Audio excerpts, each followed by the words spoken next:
the downgrade of TNT's credit rating to B, triple B plus as it is, from A minus to triple B plus. And this morning, to tell us more and explain more about what this is and what this means to Trinidad and Tobago is Indera Sagewan-Alli, economist, on the line with us this morning. Good morning, Indera. Hi, good morning, Ria.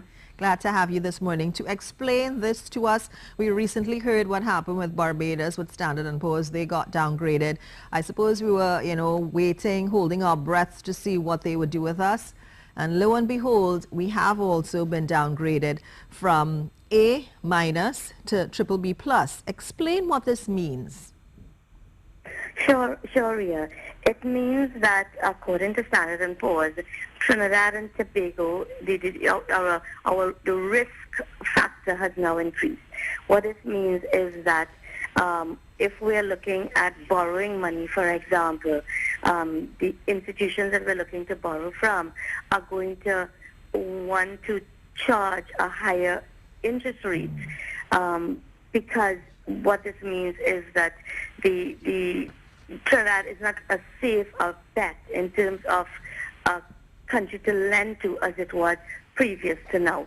Investors looking at Trinidad and Tobago is going to look at this particular downgrade, and that is going to raise concern by them in terms of how attractive Trinidad and Tobago is.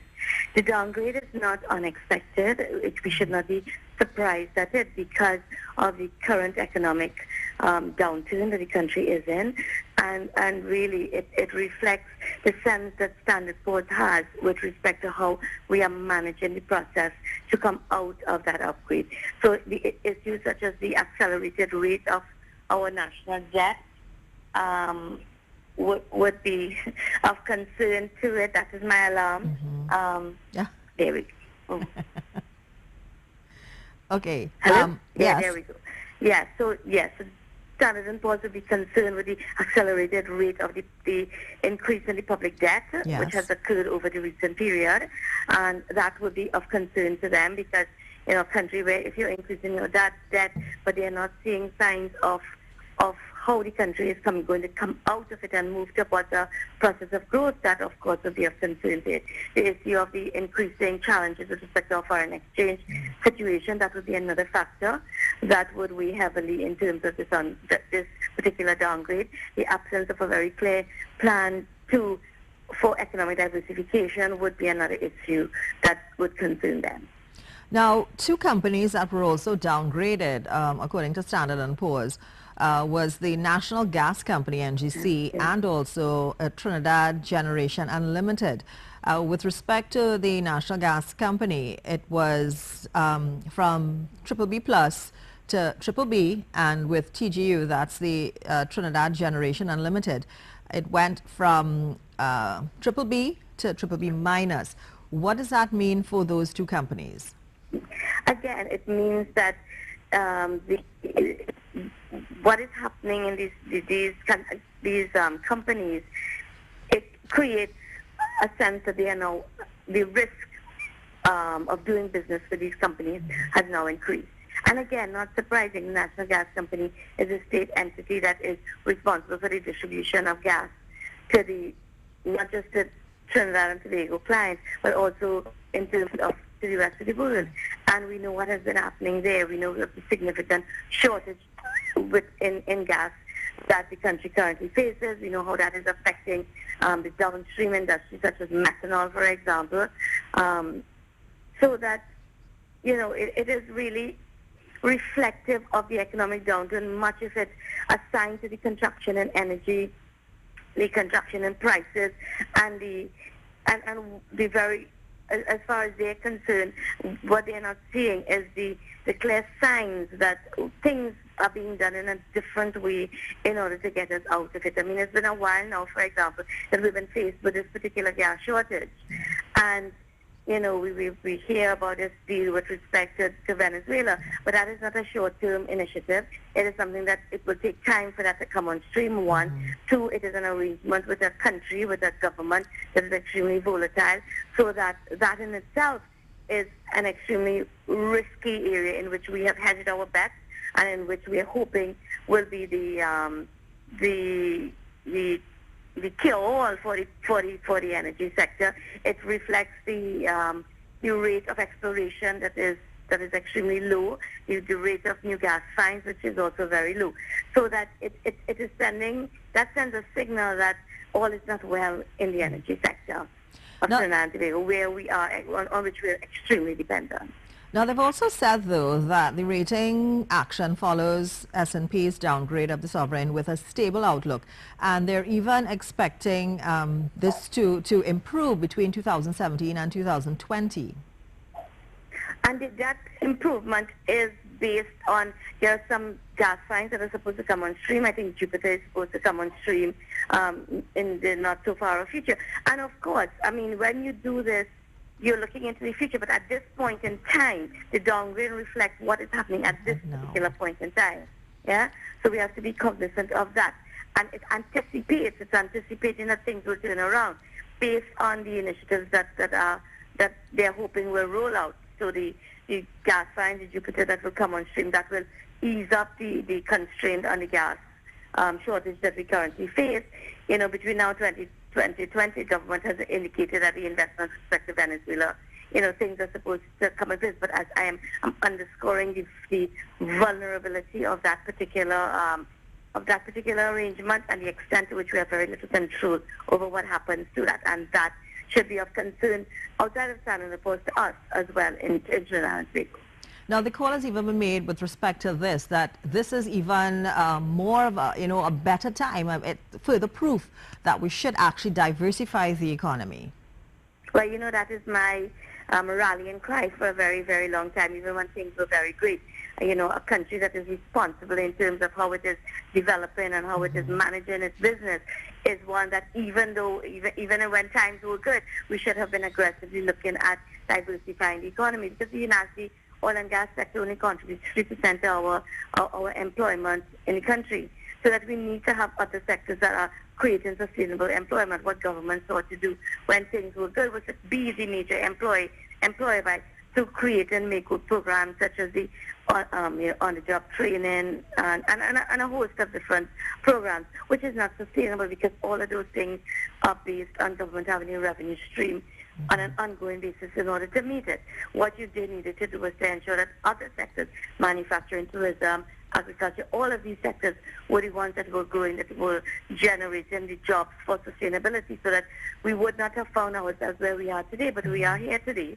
So the imperative now for economic diversification beyond oil and gas is at an all-time high. We need to look at all of the other sectors, and we need to start the process of further diversification. And we are not getting a sense that there is a clear plan to do that. What we are seeing is a lot of closures of state enterprises. Now, I have been one who has called for rationalization of state enterprises, but rationalization of state enterprises and simple closure are two different things.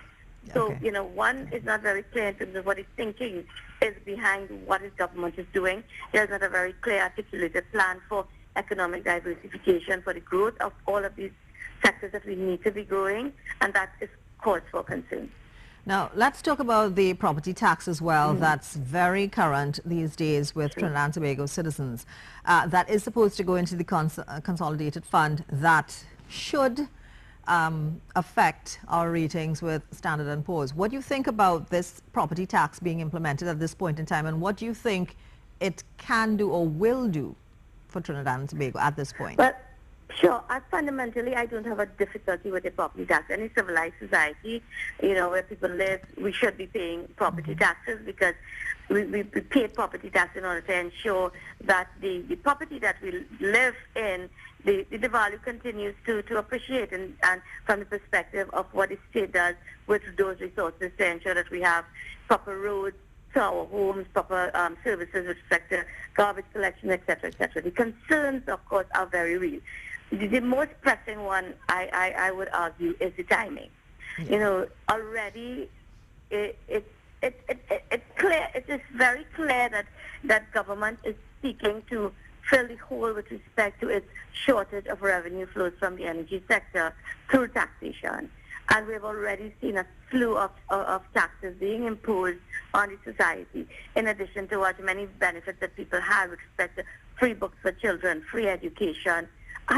These things have been removed, and therefore, parents have to dip into their pockets in order to find the money for all of these things. On top of that, because of the increase in the repo rate, for example, we've seen an increase in mortgage rates.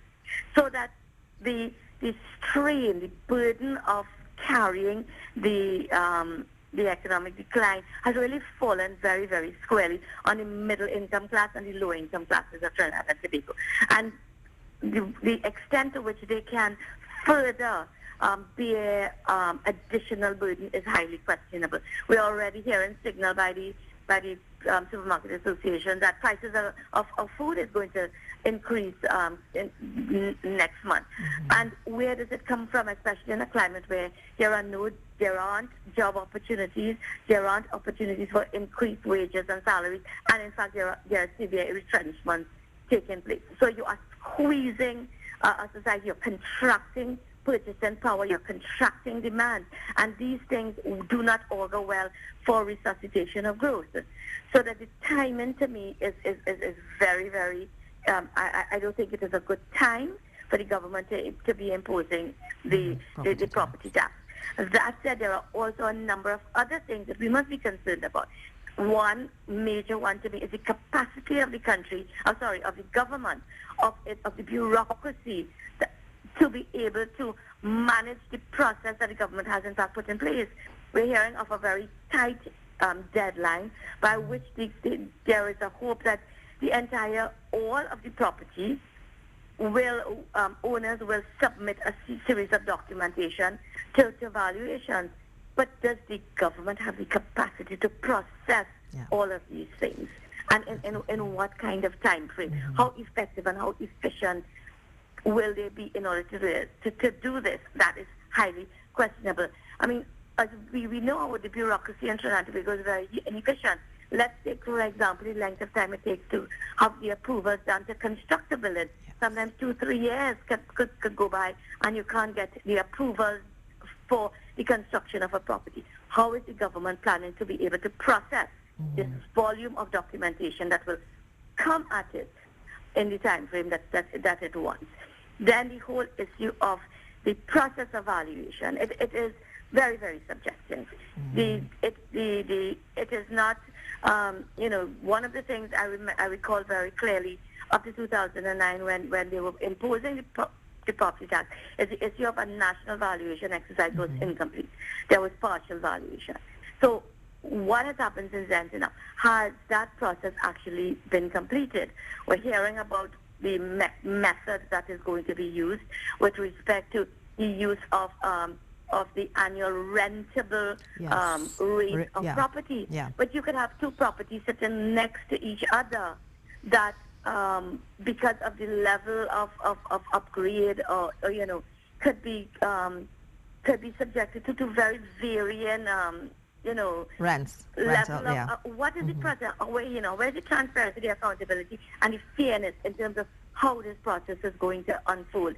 There are other issues as well. I mean, I'm sure we're probably running out of time, but I really think this is reflective of government really their challenge with respect to their revenue and grabbing at any possible tax opportunity that it can avail itself of in order to fill the hole that has been created from contracting revenues from the oil and gas sector.